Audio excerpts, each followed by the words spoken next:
Hey everybody, it's Anna and welcome back to my booktube channel. Today I'm going to be talking a little bit about the books that stuck with me the most in the first half of 2024. It's a little bit longer than the first half, but since it's been 3 months since I made my last YouTube video, I think that's fine. If you're new here, I just moved across the country from Seattle to Baltimore, Maryland, which was a very long and exhausting process that I'm very happy is over. I've been here for a hot second and yeah, still getting used to the city, finding some good literary spots, trying to find a job, all that good stuff. But yeah, so instead of doing the mid-year book freakout tag, this is kind of in the same spirit as that tag, but it's just more like adapted to what I'm interested in now. So because I'm still unpacking all of my books, I just have them written down here and we'll go through them one by one. So I have on this list, I have read 88 books total this year. 11 of them are on this list. So pretty good ratio, I would say. We have 2 graphic novels, 4 novels, and 5 nonfiction books. I have read a lot of nonfiction this year and I've liked quite a bit of it.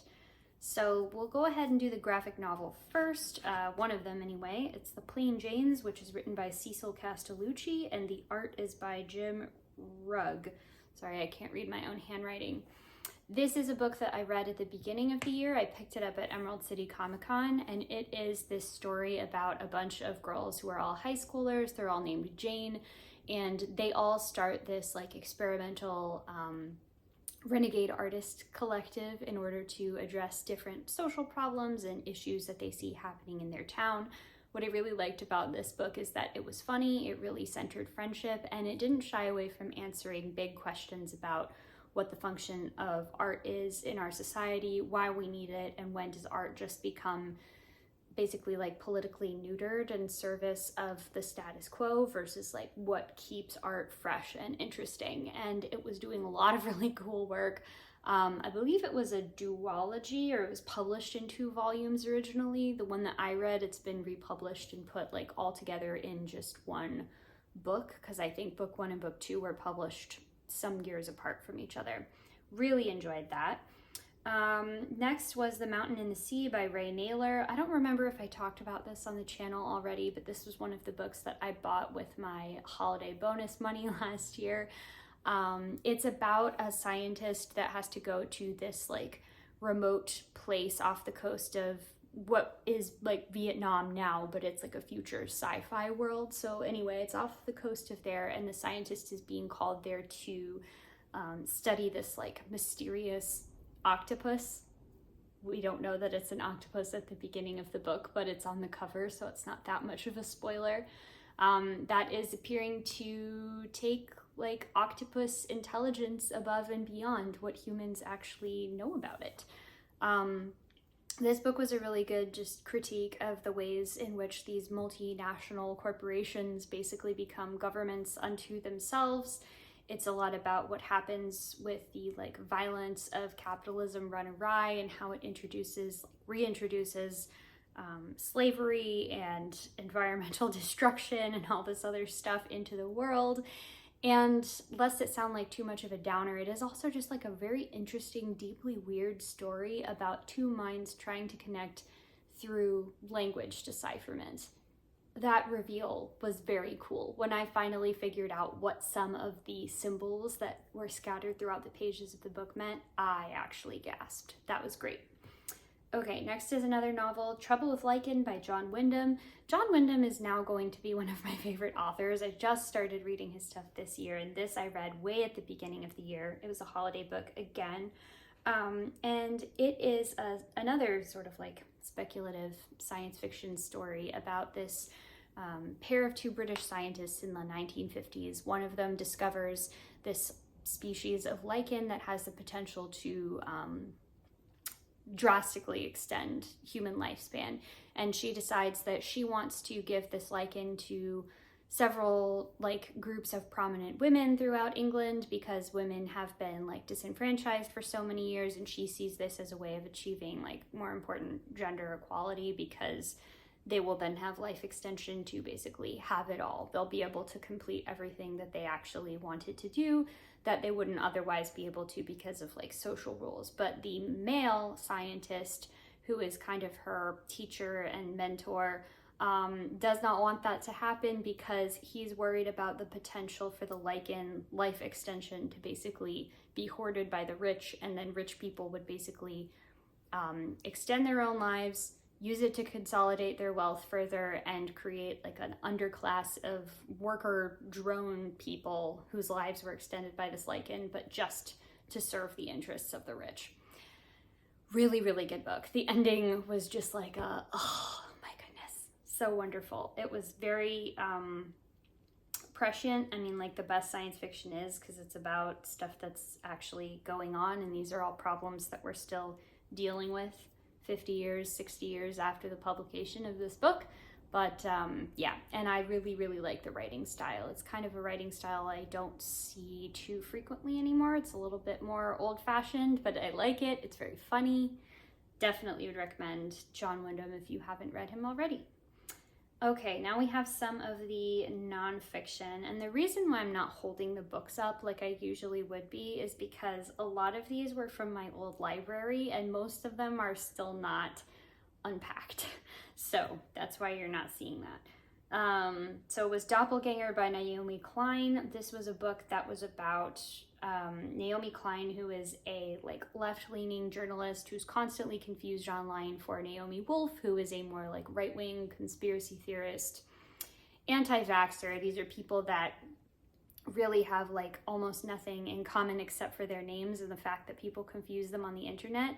So that was kind of the starting off point that she took for writing this book. And this book is about how within every sort of political and social movement is this like darker mirror image version of it, what she's calling like the doppelganger or the mirror world.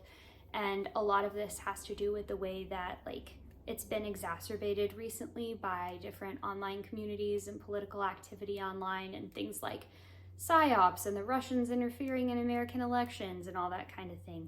It was a really interesting look at, I think it provided an interesting paradigm, let's just say, from which to approach the way that political discourse happens and falls apart on the internet specifically. It's also a lot about like why misinformation is so appealing to people, how it's propagated and disseminated, and what are some of the things that we can do about it.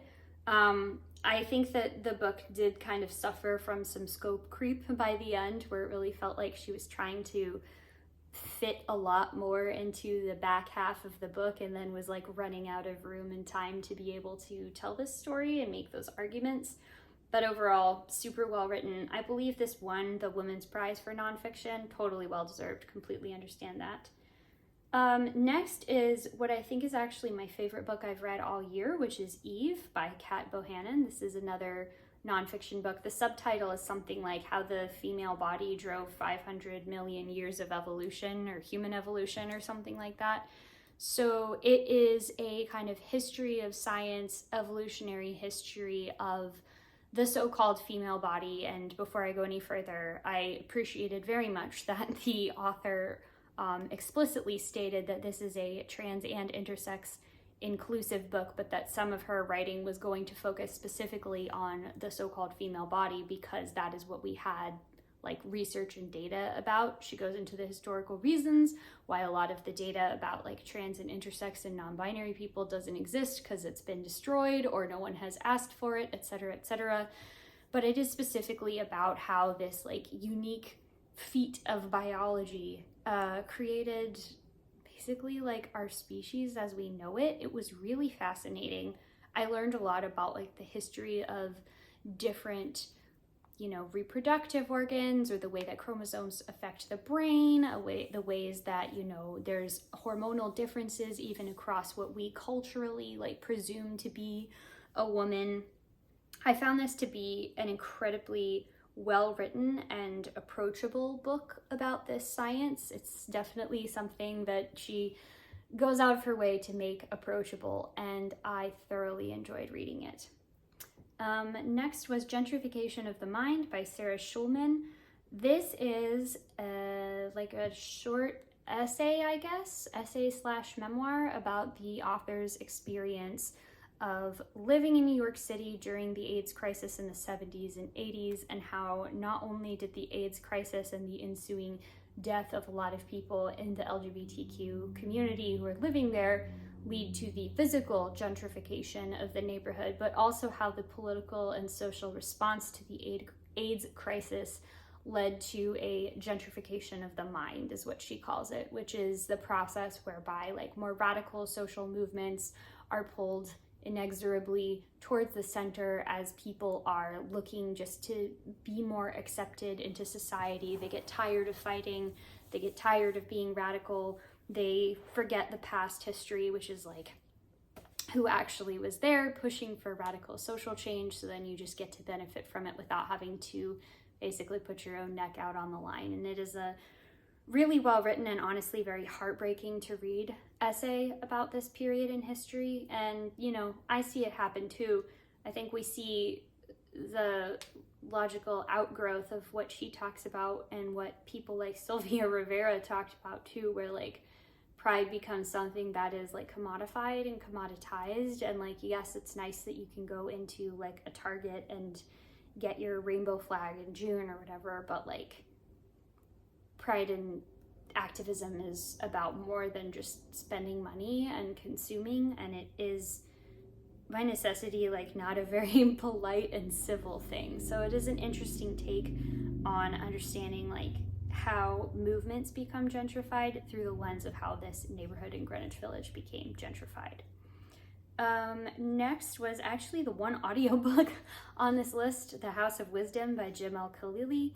This is a history of science throughout the Islamic world and like what we would consider to be the medieval period. It's like the golden age of Iraq.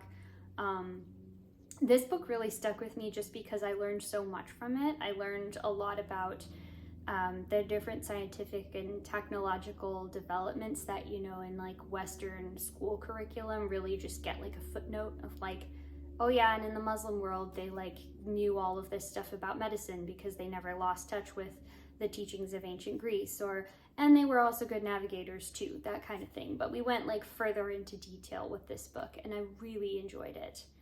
Then is my second graphic novel, which is Fun Girl, which is written and drawn by Elizabeth Pick. This is probably the funniest book I've read all year. If you have ever read like the Perry Bible Fellowship or any of those other very like irreverent and inappropriate cartoons, you will probably really enjoy this book. It follows Fun Girl, who is just a hot mess of a human being who's always getting into these like outlandish scrapes and shenanigans, usually as like the consequence of her own bad decisions or immaturity, but it's to absolutely hilarious effect. It's fun, it's gay, it's raunchy, it's really dark in a lot of places, but it's a book that made me like laugh out loud multiple times reading it. Okay, so now we have reached the half point of the year. So like the next three that I'm going to talk about are all books that I read since moving here, but I'm including them because it seems weird to not do that in the mid-year, even though we're past the mid-year. I don't know if that made sense. Anyway, next is The Great Displacement by Jake Biddle. This is a nonfiction book about the patterns of human migration that we are already seeing and can continue to expect to see because of climate change. And this book was an incredibly tough read. It was something that brought to light a lot of like new patterns and new ways of thinking about climate related migration and like internal displacement and refugee crises that we don't really think of as being refugee crises because they're internal to the United States, but they absolutely are. It takes several different case studies involving different natural disasters, the way that the federal government or local communities or whatever it may be did or did not manage them efficiently and effectively. This is not really a book that offers a ton of like optimism or solutions for things like climate crisis. I would encourage you to go seek out what things we can do about this, but this book is much more of a sociological study of what this like displacement is leading to, what causes it, what are the factors that cause people to leave their homes and uproot everything, and what are the factors that lead people to stay, even against all like reasonable expectation of a rebuild or continued survival in a location. I read this for a climate change book club meeting that I wound up not going to. Yeah, this book was very stressful to read. Definitely stuck with me because of how stressful it was. Next is The Midwich Cuckoos by John Wyndham, which, you know, after I read Trouble with Lyen, I decided to start collecting some more of his books so I could continue to read them. This one I had heard about from Jen Campbell on her channel, and I got like this very lurid looking 1970s paperback of it. It's another sci-fi speculative book written like in the aftermath of World War II about a village where there's an incident where a bunch of people like spontaneously just go unconscious, like everyone in the village is unconscious, like they're sleeping for about a day, and then 9 months later all of the women of like childbearing capability, from like young girls to like ladies that are at the very tail end premenopause, become pregnant, and they all give birth to this very strange coterie of children with these glowing orange eyes. This is a book that you just really have to read. I mean, the ending of this book, again, made me gasp. It completely surprised me and blew me away. That's very hard to do. I feel like the ending of this book surprising me when maybe I should have seen it coming was one of the best things a book has pulled off in a while. And I read a lot. So yeah, I really enjoyed this book. It's gonna stick with me. A lot of the different like themes of what this book was about and what it was trying to interrogate, everything from women's bodily autonomy to anxieties about the Cold War and nuclear arms race in the 50s when he was writing this. It's just gonna stick with me for a long time. And then the last one was True Biz by Sarah Novich. This is a book that I had bought when it came out, and I just never got around to reading it until now. It is a book that follows a bunch of characters centered around this residential school for the deaf. It's a fictional school in Ohio, and it is also written by a deaf author. I didn't even intend that while I was wearing my like resist fingerspelling shirt, but that's kind of funny. Written by a deaf author, tells the story from the perspective of this teenage girl who's been mainstreamed her whole life and is now finally getting access to ASL and more like language integration. This boy who is from a legacy deaf family, many generations of his family have been deaf, whose family kind of gets rocked a little when his parents give birth to a hearing baby sister. There's a bunch of chapters told from the perspective of the CODA headmistress of the school, and then a few others from minor characters. This book wasn't like perfect, but I really liked reading it. I really liked how it made the process of change and building coalition represented as messy as it actually is in real life, where like many books that you read that have young protagonists trying to affect social change, it all comes together so easily. In this, it did not. It was messy. Sometimes the characters would do things that you really agreed with, sometimes they wouldn't, but it was really neat to get to see them all like work together to achieve their goals. There were a couple like odd things about this book where there were a few characters that had just like one chapter from their point of view here or there, and I'm not really sure why, because I don't think it really fit very well with the rest of the book. It made it seem like some of that was a bit of an afterthought, but on the whole, very strong debut. Very excited to continue to read what else she writes. And that's it so far for 2024. I hope you enjoyed watching this video. If you liked it, you know what to do. Hit the subscribe button, and I'll see you in the next one. Bye.